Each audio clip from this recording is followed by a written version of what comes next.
Pero ito speaking of balansehin, magkano na ba ang goto at lugaw sa inyo pong lugar? Ito kasi yung susunod na balita ko, tungkol po sa isang gotohan sa monumento dyan sa Caloocan. Abay, nagtaas na rin ho ng presyo Mula 40 pesos noon, 45 pesos na ang kada order ng goto. Nagmahal daw kasi ang presyo ng malagkit na bigas na pangunahing sahog ng goto. Noong pong Agosto, 60 pesos ang kada kilo lamang daw na binibili nilang malagkit na bigas, no? Ngayon, nasa 65 pesos na pala. Para naman po daw sa mga parokyano nilang nagtitipid, pinapanatili nilang 20 pesos ang kada order ng lugaw. Yung ibang katabing kainan naman, hindi nagtaas ng presyo ng goto, pero yun na nga, binawasan ang laman ng kada order. Yun Alam ang na sacrifice natin lagi.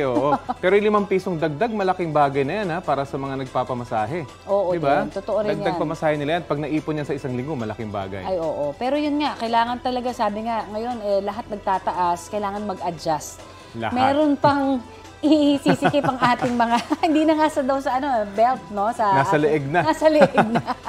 Samantala sa mga rice retailer na hindi pa nakakakuha ng ayuda, kapit lang dahil tuloy-tuloy ang pamamahagi niyan.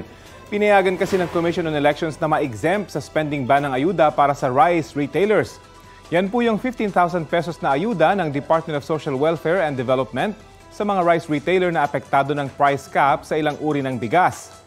Sa September 15 ang simula ng government spending ban kaugnay sa paparating na barangay at SK elections.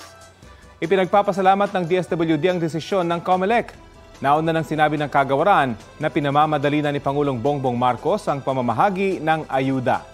As of September 11, mahigit 500 rice retailer na sa Metro Manila at Zamboanga del Sur ang nakatanggap na ng ayuda mula sa halos 6,000 retailer sa buong bansa na nasa listahan ng DTI. Okay, di naman talagang meron tayong ganyan. Basta mapanatili natin na nasa listahan at totoong Tama. Nagbenta ng mura. Naku, baka may maisingit na naman dyan na wala palang binento kayo, nagbenta na mas mahal. Hindi nila malalaman yun. Paano nila mamomonitor ang dami niyan, di ba? Kaya nga 6,000 pa. Ay, naku po. Balita ko, may tututukan kayo tuwing 11 a.m. sa GTV.